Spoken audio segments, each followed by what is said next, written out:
O som do cristal batendo contra o cristal deveria ser uma melodia de celebração, mas para mim, soava como dentes trincando. Eu estava parada exatamente no limite onde o tapete vermelho encontrava o mármore frio do hall de entrada do El Heritage. O ar-condicionado de São Paulo não era como a brisa de Belém. Ele tinha um cheiro metálico, seco, que parecia querer expulsar o aroma de terra e rio que eu trazia na pele. Eu segurava aquele pequeno pote de cerâmica com minha pimenta de cheiro contra o peito, como se fosse um escudo. Senhora, por favor, recue. Está bloqueando a passagem dos convidados VIP. A voz do segurança era um sussurro treinado, mas carregado de um desdém que ele não conseguia esconder. Eu não recuei. Meus olhos estavam fixos no centro do salão, onde a luz de um lustre de 3 metros de altura caía sobre ele. Olavo. Meu filho estava impecável. O terno azul marinho parecia moldado em seu corpo, e ele gesticulava com a confiança de quem nasceu em berço de ouro, e não em uma rede de algodão remendada no Pará. Ao lado dele, Thalassa brilhava em um vestido de seda que parecia água líquida. Ela ria de algo que um crítico gastronômico dizia, uma risada que não alcançava os olhos, mas que abria portas em colunas sociais. Foi então que aconteceu. O momento em que o tempo parou. Olavo virou o rosto para ajustar a lapela e seus olhos encontraram os meus. Não houve o brilho do reconhecimento. Não houve o sorriso de alívio. O que vi nos olhos do meu próprio filho foi um pavor gelado. Ele empalideceu por um segundo, e eu vi o exato momento em que ele pesou meu valor.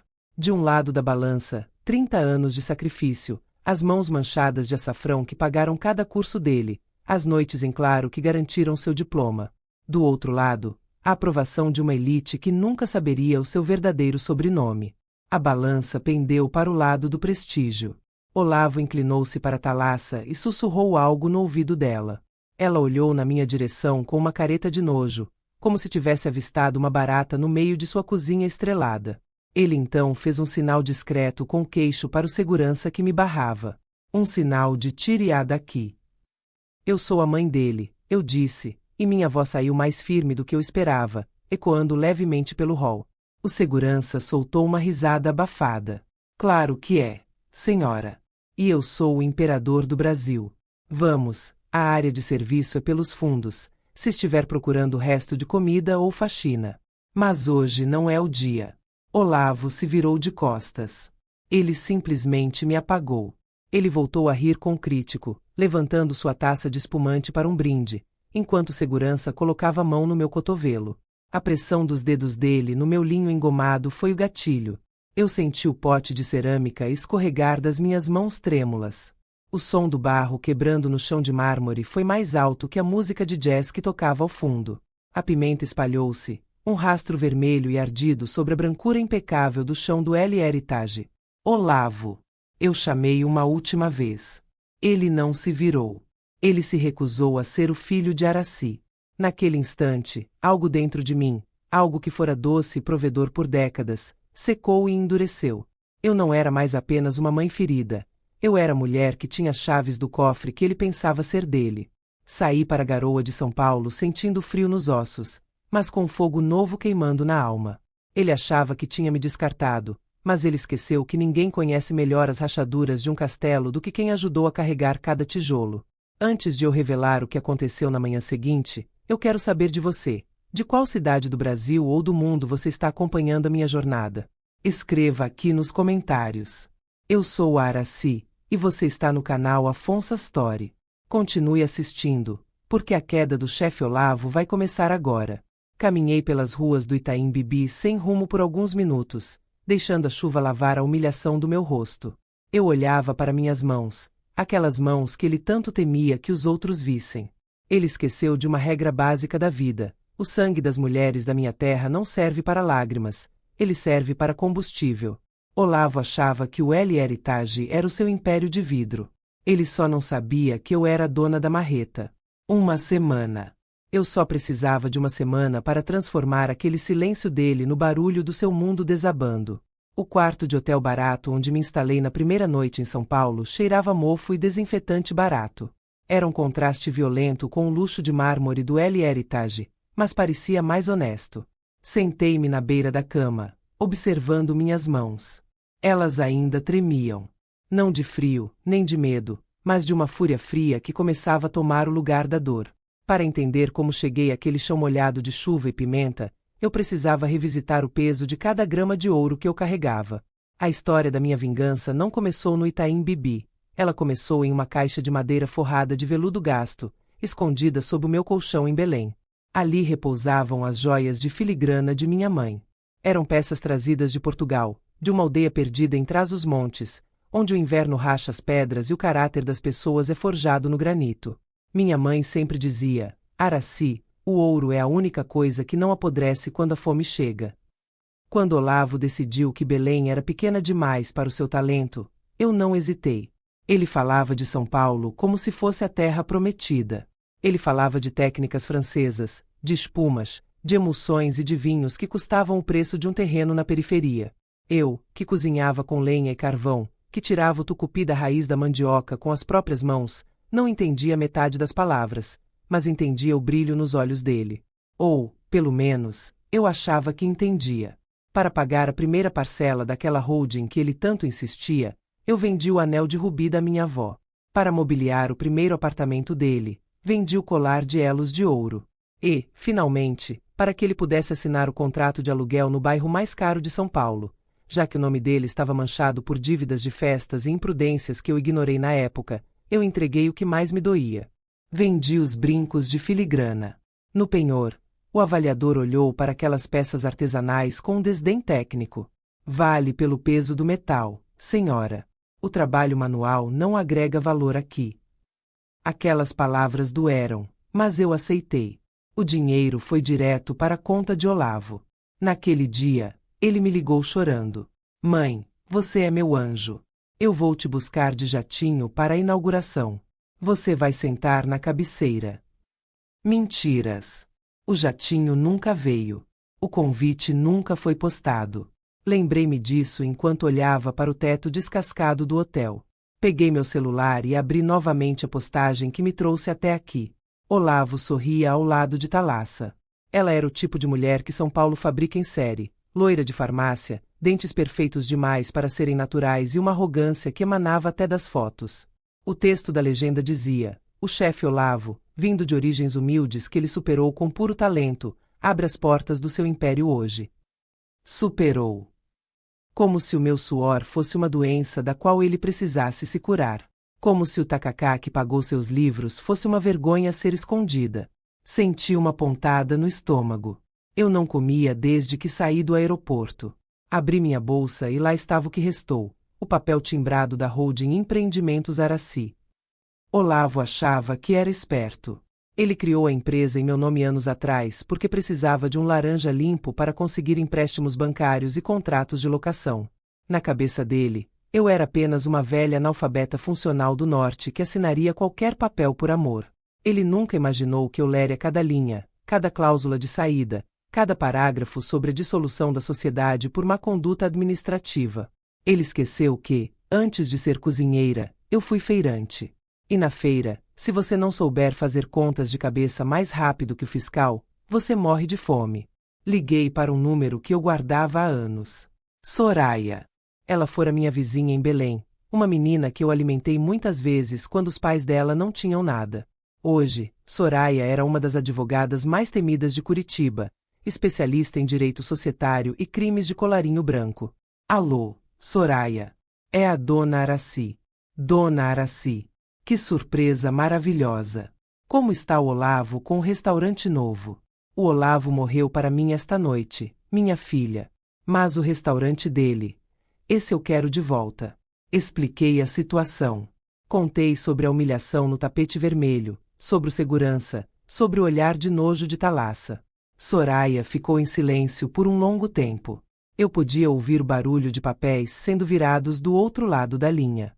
Dona Araci, a senhora ainda tem a cópia do contrato de sócia majoritária da holding? Tenho.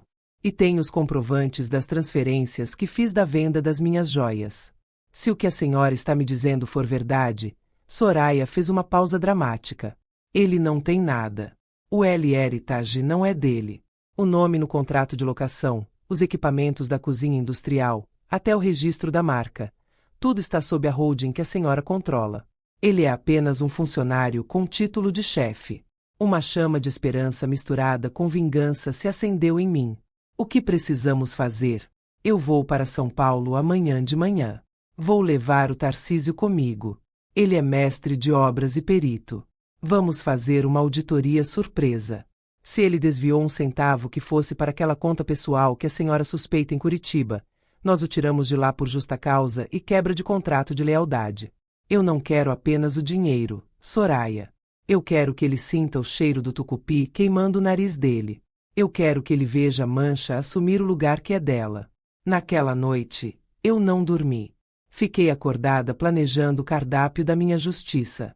O L. Heritage tinha pratos com nomes que eu não conseguia pronunciar, servidos em porções que não matariam a fome de um passarinho. Pois bem, eu ia mostrar a São Paulo o que é comida com alma. Eu ia transformar o mármore dele em barro novamente. Olhei para a janela. A garoa tinha parado. O sol começava a despontar entre os prédios cinzas, mas não era o sol quente e acolhedor de Belém.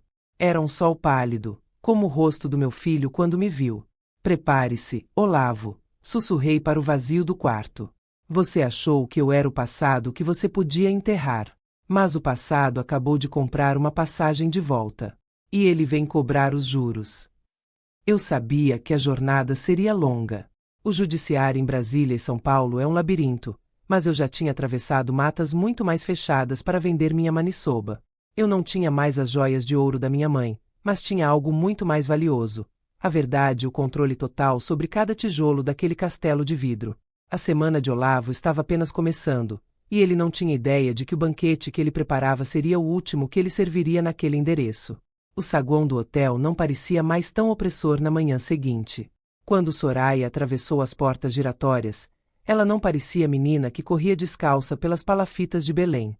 Ela vestia um terno cinza impecável, carregava uma pasta de couro que exalava autoridade e caminhava com a precisão de um bisturi. Atrás dela, Tarcísio, um homem de ombros largos e mãos que pareciam esculpidas em madeira bruta, carregava uma maleta de ferramentas e um tablet. Ele era o tipo de perito que não olhava para a beleza de um prédio, mas para as rachaduras na fundação. Dona Araci, Soraya disse, abraçando-me com um calor que me lembrou de casa. Vamos colocar as coisas no lugar. Estudei o contrato da holding a noite toda no voo. Olavo cometeu um erro clássico de quem se acha intocável. Ele parou de ler as letras miúdas assim que o dinheiro começou a entrar. Sentamos em uma mesa de canto no café do hotel. Soraya abriu um mapa societário no tablet, uma teia de nomes e empresas que pareciam um labirinto. No centro de tudo, estava o meu nome, Araci Silva. Veja aqui, explicou Soraya, apontando para uma linha vermelha. A Empreendimentos Araci detém 70% das cotas do L. Heritage. Olavo tem 15% e a Thalassa, através de uma empresa de fachada, tem outros 15%.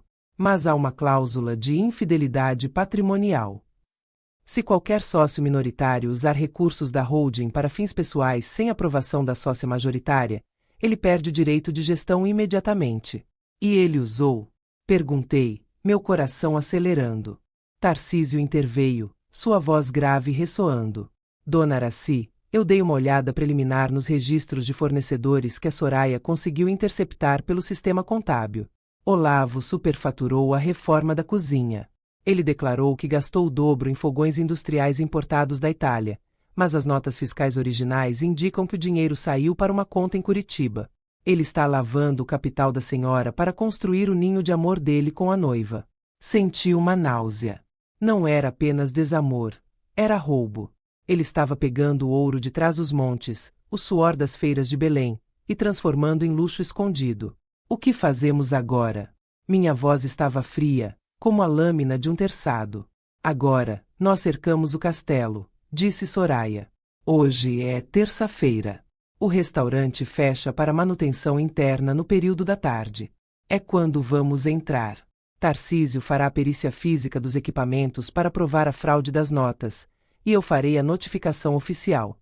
A senhora só precisa estar lá. Quero que ele veja quem é que realmente manda no chão que ele pisa. Pegamos um táxi em direção ao Itaim Bibi. Durante o trajeto, olhei pela janela. São Paulo parecia uma máquina gigante, indiferente aos dramas humanos. Mas eu não era mais a mulher perdida na garoa. Eu estava armada com a lei e com a verdade. Ao chegarmos diante do L Heritage, o prédio parecia diferente sob a luz do dia. Sem o glamour das luzes noturnas e do tapete vermelho, era apenas vidro e concreto. Um monumento à arrogância de um filho que esqueceu de onde veio. Entramos pela porta lateral, a mesma área de serviço para onde o segurança tentará me mandar na noite anterior. O ferro da porta estava frio sob minha mão. Assim que entramos na cozinha, o cheiro de produtos de limpeza caros me atingiu. Era tudo impecável, estéril demais. Não havia cheiro de comida de verdade ali. Quem são vocês? Um subchefe de jaleco branco perguntou, vindo em nossa direção com uma prancheta. O restaurante está fechado para o público. Não somos o público, Soraya respondeu, sem diminuir o passo. Sou a representante legal da sócia majoritária desta holding. Onde está Olavo? O rapaz gaguejou, intimidado pela aura de Soraya. Antes que ele pudesse responder, Olavo saiu de um escritório nos fundos, ainda vestindo sua dolman de chefe, com seu nome bordado em letras douradas sobre o coração. Quando ele me viu, seus olhos se arregalaram. Ele olhou para Soraya, depois para Tarcísio, que já começava a fotografar os números de série dos fornos. Mãe, o que é isso? Eu já disse que não posso falar agora. Tenho uma reunião com investidores em 1 hora. Ele sibilou, tentando me empurrar de volta para a saída. A reunião de investidores acabou de ser cancelada. Olavo, Soraya disse, colocando-se entre nós. Ou melhor, a pauta mudou. Estamos aqui para uma auditoria de emergência. Temos provas de desvio de finalidade e fraude em notas fiscais. Olavo soltou uma risada nervosa, mas o suor começou a brotar em sua testa. Você está louca? Essa advogada é aquela sua amiga da feira? Mãe, você está passando dos limites. Saia daqui antes que eu chame a polícia por invasão. Eu dei um passo à frente. O silêncio na cozinha era absoluto. Os outros cozinheiros pararam o que estavam fazendo, observando a cena. Chame a polícia, Olavo, eu disse, minha voz baixa e firme. Chame. E aproveite para explicar para eles por que o dinheiro da reforma deste restaurante foi parar em uma conta fantasma em Curitiba. Explique por que você usou meu nome e o meu crédito para construir uma mentira. Ele empalideceu. O rosto de chefe de elite desmoronou, revelando o menino assustado que sabia que tinha sido pego em uma travessura. Mas desta vez, a punição não seria ficar sem sobremesa. Thalassa não vai gostar disso, ele murmurou, como se o nome da noiva fosse um talismã que pudesse salvá-lo. A Thalassa é a próxima da lista, Soraya rebateu. Se ela for cúmplice no desvio, ela perde a parte dela também. Tarcísio, encontrou o que precisava. Tarcísio levantou o tablet. Confirmado. Os fornos são modelos inferiores aos declarados. Diferença de R$200 mil só aqui. Tudo documentado. Olavo caiu em uma cadeira de metal. O castelo de vidro estava começando a trincar. Ele olhou para mim, e por um segundo, vi uma tentativa de manipulação nos seus olhos. Ele tentou fazer um beicinho, o mesmo que usava quando queria que eu comprasse um brinquedo caro na infância. Mãe, vamos conversar em particular. Eu fiz isso pelo nosso futuro. Para te dar aquela vida que eu prometi. Você não fez nada por mim, Olavo. Você fez por você. Você teve vergonha da mão que te deu de comer. E agora, essa mesma mão vai tirar o prato da sua frente. Soraya entregou a ele uma pasta com os termos da auditoria.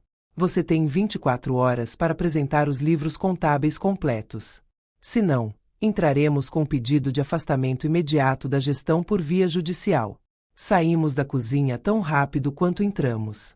Olavo ficou lá, cercado por seus fogões superfaturados e seu orgulho ferido.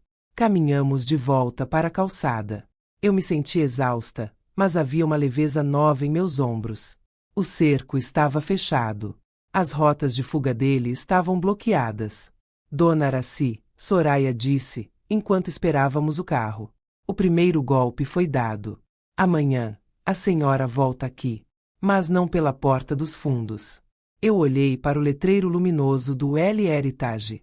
Ele ainda brilhava, mas para mim, já parecia um fantasma.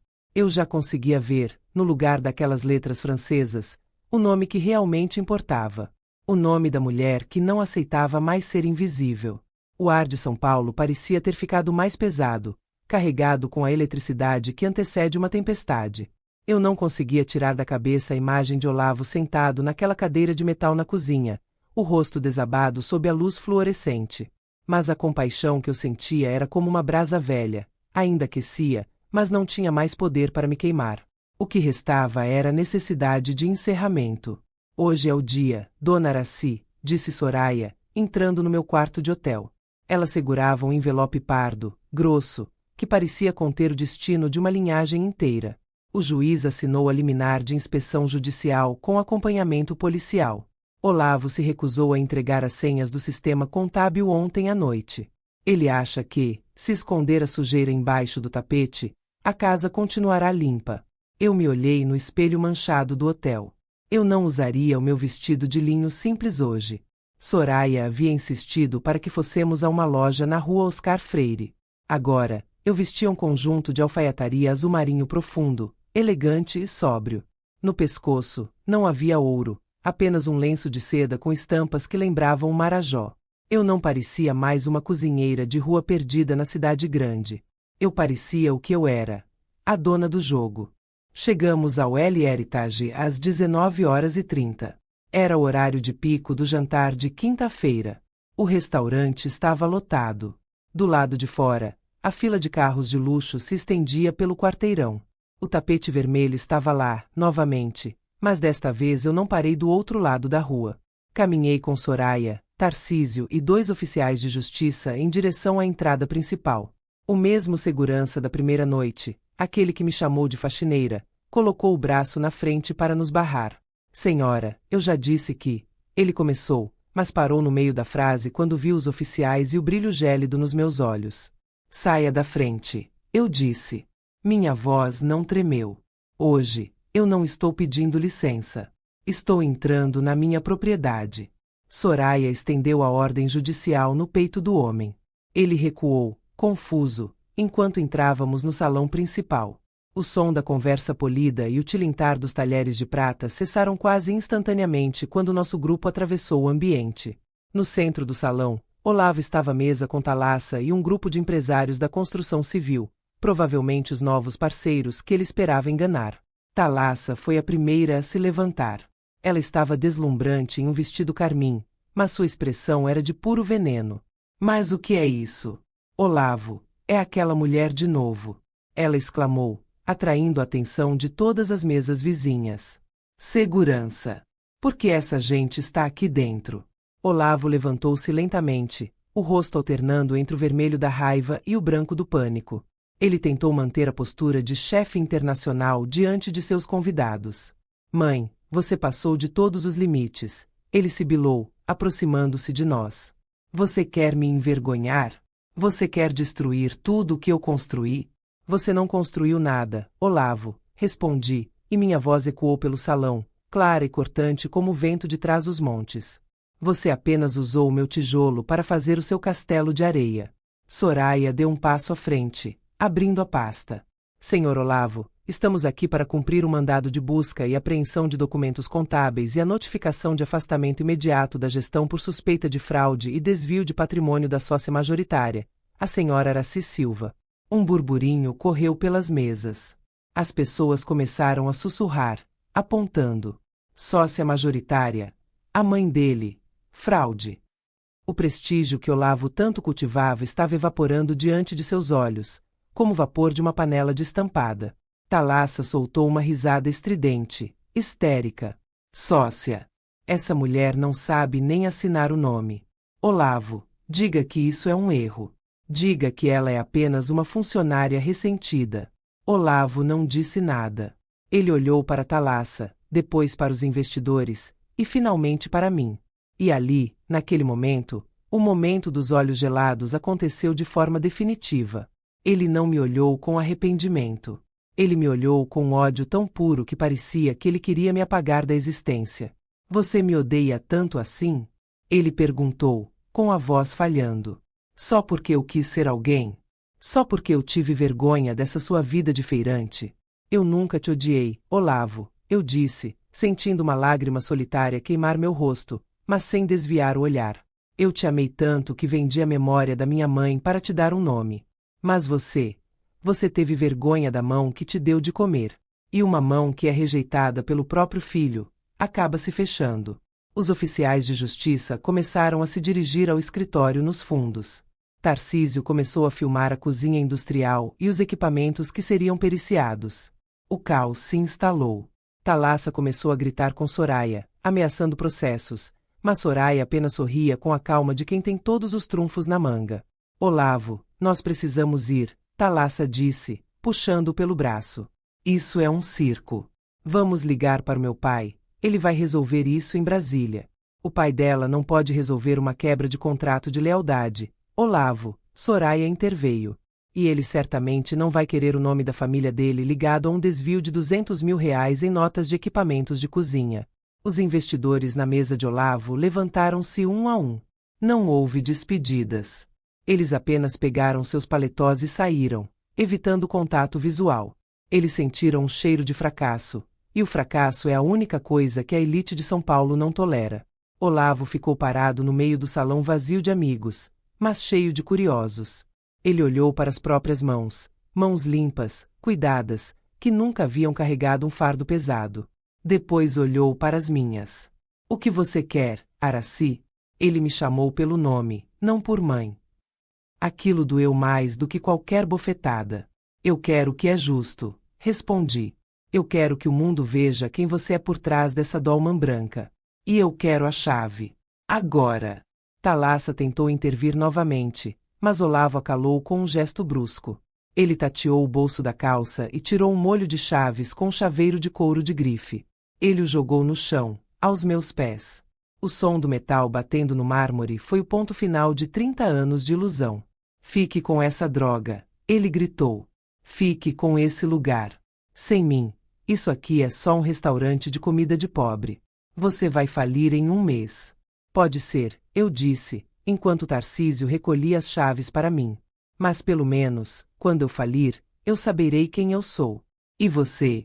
Quem é você sem o meu dinheiro, Olavo? Ele saiu do restaurante pisando forte, arrastando uma Thalassa indignada atrás de si. O salão, antes vibrante, agora parecia um cenário de guerra. Alguns clientes ainda observavam, esperando o próximo ato. Eu caminhei até o centro do salão, onde o lustre brilhava intensamente. Olhei para cada um daqueles estranhos ricos e curiosos. Senhores e senhoras, comecei, e minha voz era de uma autoridade que eu não sabia que possuía. O jantar está encerrado por hoje. O L Heritage está fechado para reformas. Mas não saiam com fome. Em breve, abriremos a casa de Aracy. E garanto, o tempero será real. Soraya aproximou-se e colocou a mão no meu ombro. Você conseguiu, dona Aracy. Não, Soraya, respondi, olhando para o rastro de pimenta que ainda parecia manchar o chão na minha imaginação. Isso foi só a investigação. A verdadeira justiça começa agora. Caminhei até a cozinha. Eu precisava sentir o peso das panelas.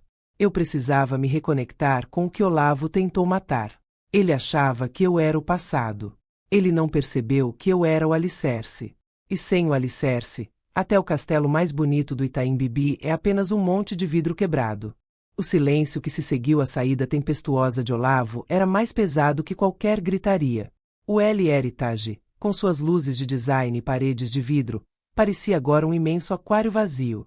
Os funcionários da cozinha e do salão permaneciam em seus postos, estátuas de incerteza, esperando para saber se ainda teriam um emprego na manhã seguinte. Eu, no entanto, não olhava para eles. Meus olhos estavam fixos na pasta parda que Soraya segurava. Dona Aracy, o afastamento dele é apenas o começo, disse Soraya, conduzindo-me para o escritório que, até 10 minutos atrás, pertencia ao meu filho. Tarcísio descobriu as notas frias, mas eu encontrei algo pior enquanto rastreava os fluxos de caixa da holding. Entramos no escritório. O cheiro de couro caro e perfume importado era sufocante. Sobre a mesa de carvalho, um porta-retratos digital mostrava fotos de Olavo e Thalassa em Paris, em frente à Torre Eiffel. Ele parecia tão feliz, tão distante de mim. Soraya ligou o computador de Olavo e abriu uma série de pastas criptografadas que ela já havia conseguido acessar remotamente. Olavo não estava apenas superfaturando equipamentos, dona Araci.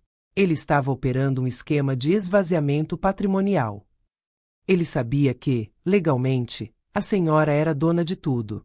Por isso, ele criou uma segunda empresa em Curitiba, em nome de um primo distante da Thalassa. Toda semana, uma porcentagem do lucro bruto do restaurante era transferida para essa empresa como consultoria de marketing.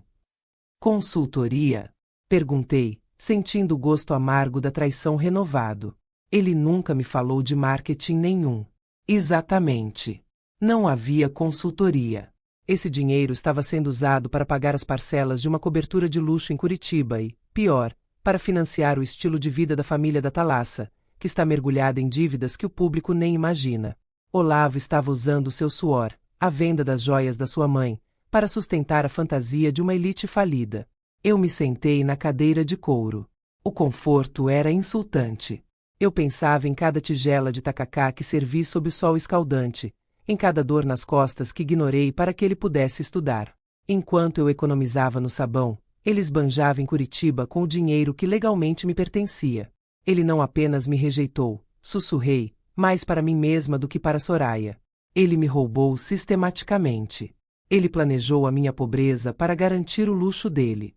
Mas ele cometeu um erro de principiante, Soraya continuou, seus olhos brilhando com a precisão de uma caçadora.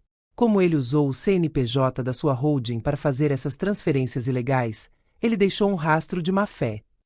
Isso nos dá o direito de pedir a desconsideração da personalidade jurídica dele e o bloqueio de todos os bens que ele comprou com esse dinheiro.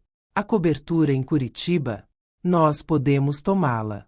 As contas da Thalassa? Podemos pedir o congelamento. Olhei para o teto. A fúria que eu sentia não era mais quente e descontrolada. Era uma fúria fria, líquida, como o mercúrio. O sangue das mulheres da minha família, como eu disse antes, não serve para lágrimas. Minha avó em Trás-os-Montes sobreviveu a guerras e fomes. Minha mãe em Belém criou 5 filhos sozinha no meio da mata.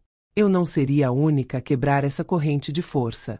Eu não quero a cobertura em Curitiba, Soraya, eu disse, levantando-me com uma clareza que me surpreendeu.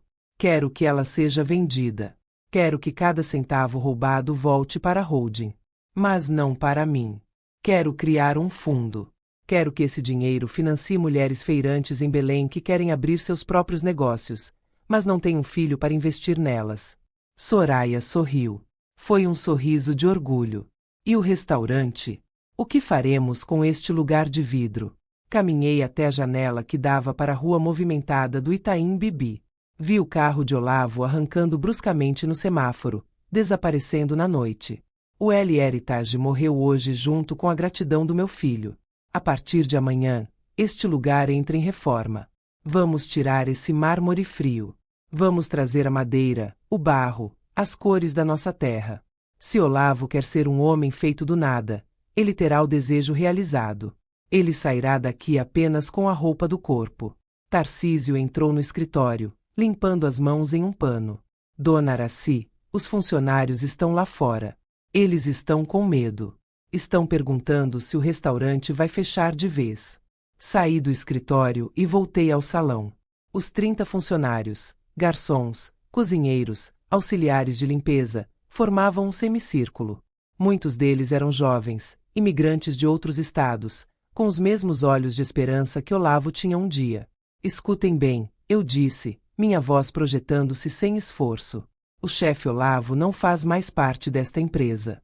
Houve sérias irregularidades e ele foi afastado. Muitos de vocês foram cúmplices silenciosos das humilhações que ele praticava, mas eu sei o que é precisar de um emprego para colocar comida na mesa. Fiz uma pausa, observando os rostos tensos. O restaurante vai fechar por 10 dias para reforma e transição de cardápio. Todos vocês continuarão recebendo seus salários. Mas aviso, quem quiser ficar, terá que aprender a cozinhar com alma. Não serviremos mais espumas e nomes franceses. Serviremos a verdade. Quem estiver disposto a trocar o luxo falso pelo sabor real, nos vemos aqui amanhã cedo. Quem preferir o estilo do antigo chefe, as portas estão abertas para sair agora. Ninguém se moveu. Um silêncio respeitoso se instalou. Foi a primeira vez que me senti em casa em São Paulo. Dona Araci, um jovem ajudante de cozinha, deu um passo à frente. Eu vim do Maranhão. Eu odeio as espumas que ele me obrigava a fazer. Se a senhora me ensinar o tempero do Pará, eu trabalho o dobro. Senti um nó na garganta, mas o desfiz com um sorriso. Então prepare os braços, rapaz. Temos muito que limpar. Voltei para o escritório com Soraya. Tínhamos uma noite longa pela frente. Precisávamos assinar os documentos para o bloqueio das contas em Curitiba e planejar a invasão legal que aconteceria na manhã seguinte na residência de Olavo. Soraya, você disse que ele tentou esvaziar a empresa, eu disse, enquanto assinava a última página de uma pilha de documentos. Pois agora, nós vamos esvaziar a vida dele. Não por vingança, mas por justiça. Para que ele aprenda que a liberdade não se compra com o dinheiro dos outros. Olhei para o pote de cerâmica quebrado no chão do salão, que uma funcionária já começava a limpar cuidadosamente. O barro estava espalhado, mas as sementes da pimenta de cheiro continuavam lá, prontas para queimar quem as desafiasse. Olavo achava que eu era uma mancha. Ele ia descobrir que manchas de açafrão são as mais difíceis de remover. E que, no final das contas, o barro sempre enterra o vidro. A manhã de sexta-feira em São Paulo nasceu cinzenta, mas para mim, a luz nunca foi tão clara. Soraya e eu estávamos no banco de trás de um carro preto, em direção à sede do banco onde a holding mantinha suas contas principais. No colo de Soraya, o notebook exibia as transferências de última hora que Olavo tentou fazer na calada da noite. Ele entrou em pânico. Dona Araci, Soraya disse, apontando para a tela. Ontem, às 2 da manhã, ele tentou transferir R$500 mil da conta de reserva para a empresa em Curitiba. Mas, como já tínhamos protocolado o bloqueio liminar às 18 horas, o sistema travou a operação. Ele está preso, financeiramente falando. Eu olhava para as minhas mãos, agora devidamente limpas, mas ainda sentindo o peso invisível das panelas de Belém. E a Thalassa? Você disse que ela era a peça que faltava. Descobrimos o papel dela. Thalassa não é apenas a noiva rica. O pai dela, o tal empresário de Brasília, está em processo de falência oculta. Eles precisavam de um negócio quente em São Paulo para lavar a imagem da família e atrair novos investidores. Olavo foi o peão perfeito. Ele entrou com seu capital e o talento técnico, e ela entrou com os contatos sociais. Mas quem estava assinando as consultorias de Curitiba era ela. Ela é a arquiteta do desvio, Dona Araci. Olavo foi cúmplice, mas ela foi a mentora. Chegamos ao banco. O gerente nos recebeu em uma sala privada. Ele estava visivelmente nervoso. O LR Tage era um cliente de prestígio. Mas quando Soraya colocou a ordem judicial e o contrato social sobre a mesa, o tom dele mudou instantaneamente. Dona Araci, como sócia majoritária e administradora judicial provisória conforme esta liminar, a senhora tem controle total. Deseja revogar as assinaturas de Olavo e Thalassa? Agora mesmo. Respondi. E quero o extrato detalhado de cada centavo que saiu desta conta nos últimos 6 meses. Enquanto o gerente providenciava a papelada, Soraya recebeu uma mensagem. É do Tarcísio. Ele está na cobertura que o Olavo alugou nos jardins. O caminhão de mudança chegou lá agora há pouco. Eles estão tentando fugir com o que podem. Eles não vão levar nem um tapete que tenha sido comprado com meu suor, eu disse, levantando-me. Se você acha que Olavo merece perder tudo o que roubou da própria mãe, clique no botão de se inscrever agora no Afonso Story. Não deixe essa traição passar em branco. Saímos do banco e voamos para os jardins. Quando chegamos ao prédio de alto luxo, a cena era digna de um filme. Um caminhão-baú estava estacionado na porta, e funcionários carregavam caixas de vinhos caros e obras de arte modernas. Olavo estava na calçada, discutindo com Tarcísio, enquanto Thalassa gritava ao celular, provavelmente tentando falar com algum juiz amigo da família. Quando desci do carro, o silêncio caiu sobre eles. Olavo parecia 10 anos mais velho. Suas roupas estavam amassadas e os olhos, vermelhos. Mãe, por favor. Ele começou, tentando um tom de súplica. Nós só estamos pegando o que é nosso. Coisas pessoais. Nosso, Olavo. Soraya interveio, mostrando o tablet. Este vinho de R$10 mil foi faturado como material de limpeza para o restaurante. Este quadro foi pago com o fundo de reserva da holding. Nada aqui é seu. Tudo o que está neste caminhão pertence a Empreendimentos Araci. Thalassa caminhou até mim, seus saltos estalando no asfalto. A máscara de moça fina havia caído completamente. Sua velha ignorante. Você acha que pode chegar aqui e destruir a vida de pessoas que têm influência? Meu pai vai acabar com você. Você vai voltar para o esgoto de onde saiu em Belém. Eu não recuei. Olhei para ela com a calma de quem já enfrentou tempestades no meio do rio Amazonas. O seu pai não consegue nem pagar as próprias dívidas, Thalassa. E quanto a mim, eu nunca estive no esgoto. Eu estava na terra, onde a comida cresce e a verdade se sustenta. O esgoto é onde você e seu noivo estão agora, tentando roubar o que sobrou de uma mãe. Virei-me para os carregadores. Podem descarregar tudo e levar de volta para o restaurante. Nada sai deste prédio sem a autorização da minha advogada. Olavo desabou sobre o meio-fio, escondendo o rosto nas mãos. Você me deixou sem nada. Eu não tenho nem onde morar amanhã. Você tem o que você mesmo construiu, Olavo. O nada. Respondi, sem amargura, apenas com o peso da realidade. Eu te dei tudo, e você quis mais. Você quis o que não era seu. A justiça tarda, mas não falha. Você teria a coragem da dona Araci? Se sim, inscreva-se no Afonso Story e deixe seu sim nos comentários. Soraya aproximou-se de Olavo e entregou uma última notificação. A Polícia Civil em Curitiba já está ciente das transferências para a conta da sua noiva. Sugiro que vocês procurem um bom advogado criminalista, porque a auditoria do Tarcísio encontrou indícios de lavagem de dinheiro. Thalassa empalideceu e, pela primeira vez, ficou muda. Ela olhou para Olavo com desprezo que deixou claro que o amor deles não sobreviveria a um saldo bancário zerado. Ela deu as costas, entrou no prédio e deixou Olavo sozinho na calçada, cercado por caixas de vinho que ele não podia mais abrir. Vamos, Soraya, eu disse, entrando no carro. Temos um cardápio para montar. No caminho de volta, eu não sentia alegria. Sentia um vazio estranho, um luto pelo filho que eu pensei que tinha. Mas, ao mesmo tempo, sentia uma força nova. Eu estava em São Paulo, no bairro mais caro da cidade, e eu era dona do destino de 30 pessoas que dependiam de mim no restaurante. Tarcísio, chamei pelo rádio do carro. Comece a derrubar aquelas paredes de vidro amanhã cedo. Quero que o povo sinta o cheiro do tucupi fervendo na calçada antes mesmo de entrar. Eu não era mais a Araci que chorava por brincos de ouro perdidos.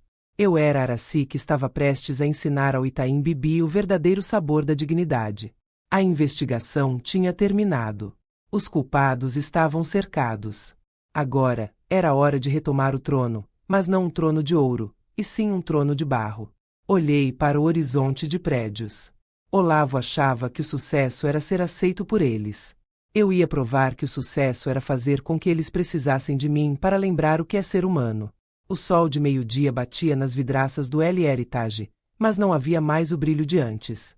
Agora, o vidro parecia apenas uma barreira que eu estava prestes a quebrar. Entramos no restaurante como um exército silencioso. Soraya trazia novos documentos de Brasília, e Tarcísio já estava com sua equipe de demolição técnica posicionada.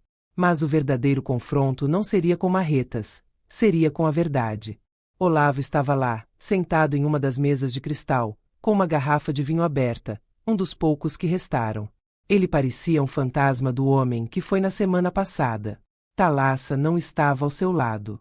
Ela o havia abandonado assim que as contas foram bloqueadas, fugindo para a casa de parentes em um subúrbio de luxo, tentando salvar o que restava de sua própria reputação.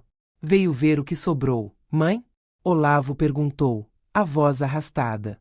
Veio terminar de destruir o meu sonho? Eu vim auditar a realidade, Olavo, respondi, puxando uma cadeira e sentando-me à frente dele. O sonho nunca foi seu. Foi uma construção feita sobre mentiras.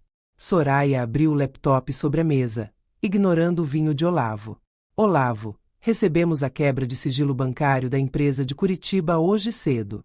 Os documentos de Brasília confirmam. Você e Thalassa não estavam apenas desviando lucro. Vocês estavam usando a estrutura da holding para garantir empréstimos para o pai dela. Vocês hipotecaram um fundo de reserva que deveria garantir os salários desses funcionários. Um calafrio percorreu a espinha de Olavo. Ele sabia que o jogo de empresa de fachada tinha acabado. Eu ia devolver. Ele gritou, batendo na mesa. Assim que o restaurante ganhasse a primeira estrela Michelin, os investidores viriam aos montes e eu cobriria o buraco. Eu fiz isso por nós. Não minta mais, Olavo, eu disse, com uma calma que parecia cortá-lo. Você fez isso para não ser o filho da feirante. Você queria ser o genro do empresário. Você trocou o sangue da sua família por uma linhagem que nunca te aceitou. Sabe onde está a Thalassa agora? Soraya descobriu que ela já entrou com uma petição tentando se declarar vítima da sua má gestão, jogando toda a responsabilidade criminal nas suas costas. Olavo empalideceu. O golpe da noiva doeu mais do que a minha intervenção. Ele estava sozinho no castelo que construiu para ela. Estamos chegando ao momento da revelação final. Se você quer apoiar mães que não abaixam a cabeça para a ingratidão, inscreva-se no Afonso Story agora mesmo. Tarcísio aproximou-se com um relatório técnico. Dona Araci, além do desvio financeiro, encontrei algo grave na estrutura. Olavo economizou no sistema de exaustão e na segurança contra incêndio para sobrar dinheiro para os lustres importados. Este lugar é uma armadilha. Se eu ligasse todos os fogões hoje, teríamos um desastre em menos de 1 hora. Olhei para o meu filho. Ele não era apenas um mentiroso. Ele foi negligente com a vida das pessoas que trabalhavam para ele. Você ouviu, Olavo? Perguntei. Você estava disposto a queimar tudo, desde que o lustre brilhasse para os seus amigos. O que você vai fazer? Ele sussurrou, as mãos tremendo. Vai me entregar para a polícia? A polícia já tem o que precisa, Olavo, Soraya respondeu. Mas a dona Araci decidiu não mover a queixa-crime por furto qualificado, desde que você assine a confissão de dívida e a renúncia total de qualquer direito sobre a marca e o ponto comercial. Você sai daqui hoje apenas com a sua dolma. E nada mais. Olavo olhou em volta. O restaurante que ele via como seu império agora parecia uma prisão. Ele pegou a caneta que Soraya estendeu. Cada letra do seu nome no papel parecia pesar 1 tonelada. Quando terminou, ele era, oficialmente, um homem sem nada. Você quer ver a cara do Olavo quando ele perceber que perdeu tudo? Então não perca tempo. Inscreva-se no Afonso Story para acompanhar cada detalhe desta vingança necessária. Eu me levantei. Tarcísio, pode começar. Ao sinal de Tarcísio, os operários começaram a retirar as cortinas de veludo e os adornos de cristal. O som do metal batendo e do vidro sendo removido preenchia o salão. Olavo cobriu os ouvidos, mas eu permaneci de pé, observando. Por que você está fazendo isso aqui, em São Paulo? Olavo perguntou, entre dentes. Por que não volta para o seu Pará e me deixa em paz? Porque a verdade precisa ser dita onde a mentira foi plantada, respondi. São Paulo vai conhecer a dona Araci. E você, Olavo, você vai conhecer o peso de ser comum. Caminhei até a cozinha. Os funcionários estavam reunidos, observando a auditoria. Eu chamei o subchefe maranhense que falará comigo no dia anterior. Como é seu nome, rapaz? Juvenal. Senhora. Juvenal, pegue aquela dolma dourada do Olavo que ficou no cabide. Jogue no lixo. A partir de hoje, aqui não há chefe com estrelas. Há cozinheiros com mãos limpas. Traga os sacos de carvão. Vamos testar a estrutura que o Tarcísio vai montar. Mas dona Araci, Soraya aproximou-se. O juiz concedeu a posse, mas as dívidas que ele deixou são grandes. Temos que vender a cobertura de Curitiba rápido para cobrir o rombo que ele deixou nos salários. Venda tudo, Soraya. Não quero um centavo daquele luxo manchado. O que sobrar, coloque no fundo para as mulheres de Belém, como combinamos. Aqui, recomeçaremos do zero. Com barro e lenha, se for preciso. Olavo levantou-se e caminhou em direção à saída. Ninguém o impediu. Ninguém se despediu. Ele parou na porta de vidro e olhou para trás uma última vez. Eu estava no centro da cozinha, segurando uma colher de pau que Tarcísio trouxera de minhas coisas. Você vai fracassar, ele gritou. Este bairro não quer cheiro de fumaça. Eles querem luxo. Eles não sabem o que querem, Olavo, respondi. Até sentirem o gosto da verdade. Agora vá. A sua conta foi paga. Ele desapareceu na calçada do Itaim Bibi, fundindo-se à multidão de executivos e pedestres que não faziam ideia de quem ele era. O grande chefe Olavo agora era apenas mais um CPF em meio a milhões. Voltei minha atenção para a equipe. Vamos limpar este lugar. Quero que cada centímetro deste mármore seja lavado com água e sal. Vamos tirar a energia da ganância deste salão. Amanhã, o Tucupi chega de Belém. A auditoria tinha terminado. O diagnóstico era claro. A alma do restaurante estava doente, mas o coração, o capital e o ponto, ainda batia sob o meu comando. Olhei para Soraya, que fechava o notebook com um ar de dever cumprido. Foi difícil, dona Araci? Ela perguntou. O difícil não é tirar o poder de quem não merece, Soraya, respondi, tocando a bancada de aço inox. O difícil é olhar para um filho e não reconhecer o que você criou. Mas a terra se renova. E eu também. O salão agora estava desnudado. Sem as luzes baixas e os veludos, era apenas um espaço amplo esperando por uma nova vida. Eu podia ouvir o som das marretas de Tarcísio nos fundos, quebrando o sistema de exaustão defeituoso. Era o som do progresso. Era o som da justiça. Eu não era mais a mãe rejeitada. Eu era a fundadora. E o Itaim Bibi estava prestes a descobrir que o tempero mais caro do mundo não se compra em Paris. Ele é cultivado no suor de quem nunca esqueceu suas raízes. O restaurante estava em pleno caos criativo. Enquanto Tarcísio coordenava a remoção dos painéis de vidro desnecessários para dar lugar a venezianas de madeira nobre, eu estava mergulhada em planilhas com Soraya. O rombo deixado por Olavo era como uma ferida aberta. Ele não apenas desviara dinheiro, ele deixará de pagar impostos básicos, confiando que o sobrenome de Thalasso protegeria de qualquer fiscalização. Estávamos no meio de uma discussão sobre a logística do transporte do tucupi congelado vindo do Pará quando a porta da frente se abriu com um estrondo. Não era Olavo. Era Thalassa. Ela não estava sozinha. Vinha acompanhada de um homem de meia-idade, vestindo um terno sob medida que gritava Brasília, e 2 fotógrafos de uma revista de fofocas de elite. A máscara de desespero que ela usará na calçada dos jardins fora substituída por uma armadura de arrogância renovada. Parem tudo! Ela gritou, sua voz aguda cortando o som das lixadeiras. Eu sou Thalassa Bittencourt, e esta reforma é ilegal. Soraya levantou-se calmamente, ajustando os óculos. Senhora Thalassa, a senhora foi notificada ontem. Sua participação minoritária está suspensa até que a auditoria criminal sobre os desvios para Curitiba seja concluída. Suspendam o que quiserem. Thalassa rebateu, aproximando-se da mesa com um sorriso triunfante. Mas vocês esqueceram de um detalhe. A marca L-Heritage e o conceito gastronômico estão registrados no meu nome pessoal, não na holding.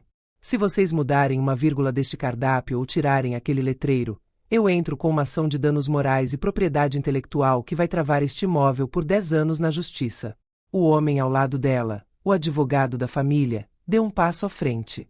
Minha cliente tem razão.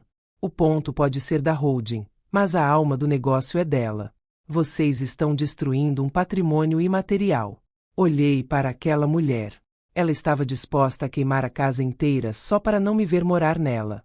O último golpe dela era jurídico e midiático. Os fotógrafos começaram a disparar flashes, capturando a imagem de Tarcísio com a marreta na mão e as paredes descascadas. A manchete estava pronta na cabeça deles. Cozinheira de rua destrói ícone da gastronomia paulistana. Propriedade intelectual, Thalassa. Eu perguntei, levantando-me lentamente. Você quer falar de alma? Caminhei até ela. Thalassa recuou um passo, instintivamente. Você não tem o direito de tocar em nada. O conceito de luxo francês, a curadoria de vinhos, tudo é meu. Olavo era apenas o meu instrumento. Então leve, eu disse, apontando para a porta. Leve a marca. Leve os nomes franceses que eu nem sei pronunciar. Leve a alma de mentira que você inventou. Eu não quero nada disso. Soraya interveio, com um brilho de vitória nos olhos. Na verdade, Thalassa, obrigada por nos lembrar. Estávamos justamente redigindo a baixa da marca L-Heritage. A dona Araci não tem interesse em manter um nome associado a desvios financeiros.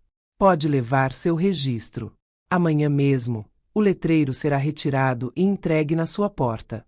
Mas aviso, junto com a marca, Você leva as dívidas de fornecedores que foram feitas sob esse nome. O sorriso de Thalassa vacilou. O quê? A holding paga o aluguel e os salários, Soraya explicou, como se falasse com uma criança. Mas as dívidas de branding e publicidade foram feitas pela sua empresa individual. São cerca de R$ 400 mil em notas protestadas. Se a marca é sua, a conta também é. O advogado de Thalassa sussurrou algo no ouvido dela. O rosto dela passou de carmim para um tom de cinza doentio. Ela achava que estava nos encurralando, mas estava apenas reivindicando o direito de falir sozinha. Além disso, continuei, encarando os fotógrafos, podem tirar as fotos que quiserem. Aproveitem e registrem o nascimento da casa de Aracy. Avisem aos seus leitores que o luxo de plástico acabou. Agora, São Paulo vai comer comida de verdade, feita por mãos que sabem o que é o cabo de uma enxada e o calor de um fogão de barro. Você vai se arrepender. Thalassa sibilou, percebendo que sua ameaça de travar o imóvel não funcionaria se não estivéssemos tentando manter o negócio original. Ninguém neste bairro vai pisar num lugar chamado Casa de Aracy. Isso cheira a pobreza. Cheira a verdade, Thalassa, respondi. Coisa que você e seu pai não sentem há muito tempo. Tarcísio, pode continuar. E comece pelo letreiro da fachada. Quero aquele nome francês no chão antes do pôr do sol. Thalassa saiu enfurecida, arrastando seu advogado e seus fotógrafos. O silêncio voltou, mas agora era um silêncio de alívio. Voltei para a cozinha com Soraya. Você viu a cara dela? Soraya perguntou, rindo baixo. Ela achou que a propriedade intelectual era o trunfo dela. Ela esqueceu que você é a proprietária da realidade. O veneno dela não me atinge mais, Soraya, eu disse, olhando para as panelas de aço inox. Mas ela disse uma coisa certa. O Itaim Bibi não está acostumado com o nosso cheiro. Precisamos ser impecáveis. Passei o restante do dia trabalhando com Juvenal e os outros auxiliares.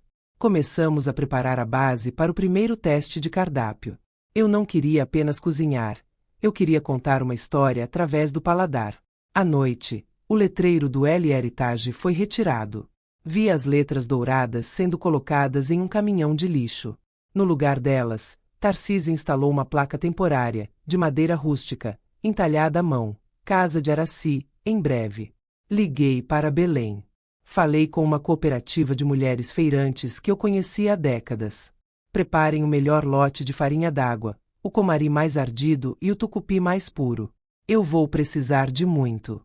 A justiça brasileira pode ser lenta, mas o meu fogão já está aceso. Soraya entrou na cozinha com o celular na mão. Dona Aracy, a notícia da briga com a Thalassa já vazou nos blogs de gastronomia. O mercado está em choque. Estão chamando a senhora de a matriarca do Pará. Alguns críticos estão rindo, dizendo que o restaurante vai durar uma semana.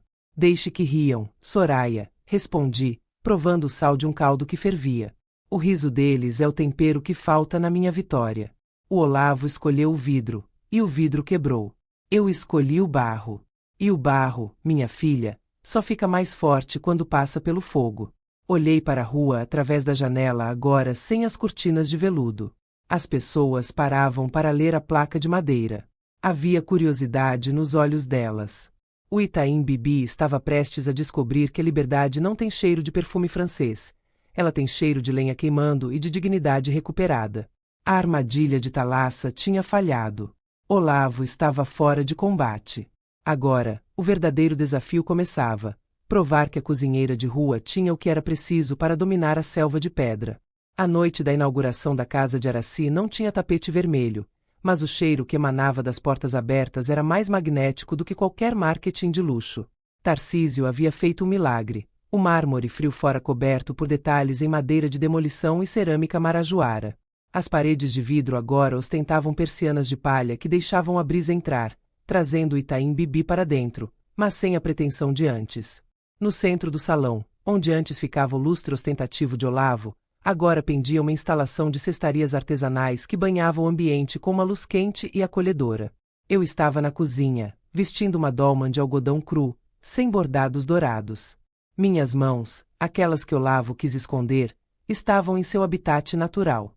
Juvenal e a equipe moviam-se como uma orquestra. O som do tucupi fervendo e o estalar da pele do pato no forno eram a sinfonia que eu esperara a vida inteira para reger. Dona Araci, a fila dobra o quarteirão, Soraya disse, entrando na cozinha com um sorriso radiante. Os críticos que riram na semana passada estão lá fora, implorando por uma mesa. Eles vieram pelo escândalo, mas vão ficar pelo sabor. Que entrem todos, Soraya, respondi, sem tirar os olhos da panela. Hoje não servimos apenas comida. Servimos a verdade de quem não se dobrou. O restaurante funcionava a pleno vapor. Eu fazia questão de ir ao salão para entregar os pratos principais. As pessoas, acostumadas com garçons silenciosos e impessoais, ficavam paralisadas quando eu chegava com a travessa de barro. Eu contava a elas sobre a feira em Belém, sobre a paciência necessária para curar a maniçoba por 7 dias, sobre a força das mulheres que colheram aqueles ingredientes. O luxo não era mais o preço, era a história. Foi por volta das 10 da noite que o movimento na porta mudou. O burburinho de vozes polidas cessou por um instante. Olavo estava lá. Ele não usava mais o terno caro. Vestia uma camisa polo desbotada e calças jeans puídas. O rosto, antes arrogante, estava marcado por uma olheira profunda e uma barba por fazer. Ele parecia um homem que tinha caminhado quilômetros no deserto e finalmente encontrado uma miragem. Ele atravessou o salão, ignorando os olhares curiosos dos clientes que o reconheceram, e parou na entrada da cozinha. Olavo, eu disse, entregando uma cumbuca de tacacá para um garçom e limpando as mãos no avental. Eu não vim brigar, mãe, ele disse, com a voz tão baixa que quase foi engolida pelo barulho do restaurante. Eu perdi tudo. Thalassa me processou por danos morais. O pai dela me bloqueou de todos os círculos gastronômicos de São Paulo. Ninguém me dá emprego. Nem como auxiliar. Ele olhou para a cozinha vibrante, para os funcionários que antes ele humilhava e que agora trabalhavam com sorrisos no rosto. O contraste era uma punição mais severa do que qualquer ordem judicial. O que você quer, meu filho? Perguntei, sentindo um peso no peito, mas sem deixar que ele me enfraquecesse. Eu quero trabalhar, ele sussurrou, as lágrimas finalmente vencendo a barreira do seu orgulho. Eu não tenho onde morar. Estou em um pensionato em Campinas, trabalhando em uma rede de fast food para pagar o beliche. Eu sou um excelente cozinheiro técnico, você sabe disso. Por favor, deixe-me ficar na sua cozinha. Nem que seja para lavar os pratos. O silêncio na cozinha foi absoluto. Juvenal parou com a faca no ar.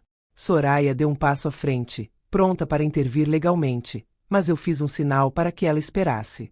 Olhei para Olavo e vi o menino que cheirava tempero, mas vi também o homem que me chamou de mancha na paisagem. Olavo, você é, de fato, um excelente técnico, comecei, minha voz firme e calma. Mas você esqueceu o ingrediente principal. Sem alma, a comida é apenas matéria orgânica.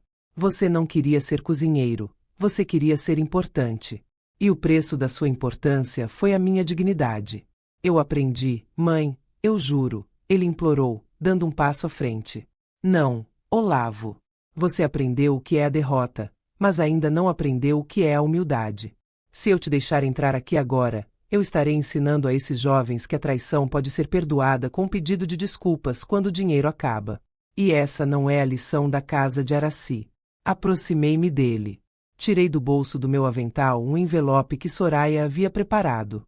Aqui está a sua parte da venda da cobertura de Curitiba, após todos os descontos das dívidas e multas que você deixou, eu disse, entregando o papel. É o suficiente para você recomeçar em algum lugar onde ninguém conheça o seu nome ou a sua soberba. Use para estudar de verdade, não para comprar ternos. Olavo pegou o envelope com as mãos trêmulas. Você está me mandando embora? Você se mandou embora no momento em que me chamou um segurança para sua própria mãe, Olavo. Você está demitido do meu restaurante, da minha vida de negócios e da minha mesa, até que você se torne um homem que eu consiga reconhecer no espelho. Eu não gritei. Não houve escândalo. Houve apenas a justiça final de uma mãe que entendeu que amar também é deixar o filho enfrentar as consequências do deserto que ele mesmo plantou. Juvenal, chamei, voltando-me para o fogão. O pato da mesa 4 está saindo do ponto. Vamos.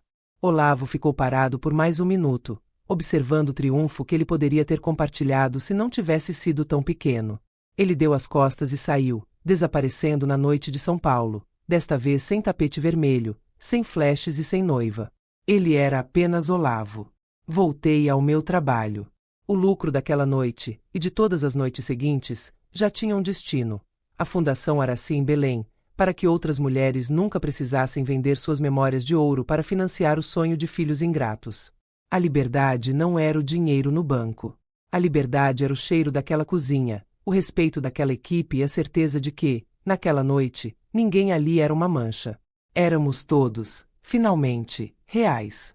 1 ano se passou desde que o letreiro de vidro do L Heritage foi reduzido a estilhaços. Hoje, quando as luzes da casa de Araci se acendem ao entardecer no Itaim Bibi, elas não brilham com a frieza do cristal, mas com o calor das velas e do pau-brasil. O restaurante não é apenas um sucesso gastronômico, ele se tornou um monumento à resiliência. As mesas estão sempre cheias, e o público que antes buscava status, agora busca algo muito mais raro em São Paulo: verdade. Eu agora sento na varanda do restaurante todas as manhãs, antes do movimento começar. Meus dedos continuam manchados pelo açafrão, e eu nunca deixei de empunhar minha colher de pau, mas hoje essas marcas são vistas como medalhas de honra. Soraya continua ao meu lado, agora como diretora jurídica da Fundação Araci, que já ajudou mais de 200 mulheres em Belém a abrirem seus pequenos negócios. O dinheiro que Olavo tentou esconder em Curitiba transformou-se em fogões, cursos e dignidade para quem nunca teve voz. Quanto ao Olavo, as notícias chegam como ecos distantes de um temporal que já passou. Ele tentou abrir um pequeno bistrô no interior de São Paulo com o dinheiro que lhe entreguei, mas a arrogância era um tempero que ele não conseguia abandonar. Os funcionários não paravam, e os clientes não voltavam. Recentemente, soube por Tarcísio que ele foi visto trabalhando na praça de alimentação de um shopping em Campinas, servindo bandejas de plástico atrás de um balcão. Ele usa um boné para esconder o rosto, temendo que algum de seus antigos amigos da elite o reconheça. Thalassa. Casou-se com um herdeiro de terras no Mato Grosso, fugindo das dívidas de Brasília, e nunca mais pronunciou o nome de Olavo. Às vezes, vejo jovens chefes vindos de Portugal e de todo o Brasil para estagiarem comigo. Eles chegam com técnicas moleculares e facas caríssimas, mas eu os levo primeiro para o quintal. Eu os ensino que a mão que mexe a panela deve ser tão limpa quanto a consciência de quem serve. Ensino que o respeito ao ingrediente começa no respeito a quem o plantou. A liberdade, eu descobri, não é ter uma conta bancária recheada ou o nome em colunas sociais. A liberdade é poder olhar no espelho todas as manhãs e reconhecer o rosto da minha mãe e da minha avó no meu próprio reflexo, sem sentir o peso da traição ou o amargor do arrependimento. Eu perdi um filho para a ambição, mas ganhei uma família em cada funcionário que me chama de Dona Araci com um brilho de admiração nos olhos. Na noite passada, terminei o expediente observando uma mesa de jovens estudantes dividindo um pato no tucupi. Eles riam, sujavam os dedos e pediam mais farinha d'água. Naquele momento, entendi que a minha vingança estava completa. Não porque Olavo estava na miséria, mas porque eu estava em paz. A justiça brasileira pode ter resolvido os contratos, mas o fogo do meu fogão resolveu a minha alma. Olavo escolheu o vidro, bonito, caro e transparente, mas que se quebra com menor impacto, deixando cortes profundos que nunca cicatrizam. Eu escolhi o barro. O barro é humilde, vem da terra, aceita ser moldado e, quando passa pelo fogo das provações, torna-se eterno. O vidro se desintegra, o barro se transforma em história. Minha jornada de Belém ao Itaim Bibi não foi sobre dinheiro. Foi sobre mostrar que ninguém pode apagar uma história escrita com suor e honestidade. O castelo que Olavo me prometeu nunca existiu, mas a casa que eu construí com as minhas próprias mãos tem alicerces que nenhum vendaval pode derrubar. Caminho em direção à cozinha para começar os preparativos de mais um dia. O cheiro da chicória já começa a tomar o salão. Eu sorrio. Eu sou o Araci Silva. Sou feirante, sou cozinheira e, acima de tudo, sou uma mulher livre. Olavo escolheu o brilho falso, mas Araci escolheu a força da terra. Se esta história de justiça e superação tocou seu coração, não saia daqui sem se inscrever no canal Afonso Astori. Clique no botão e faça parte da nossa família, onde a verdade sempre vence no final. Até a próxima história.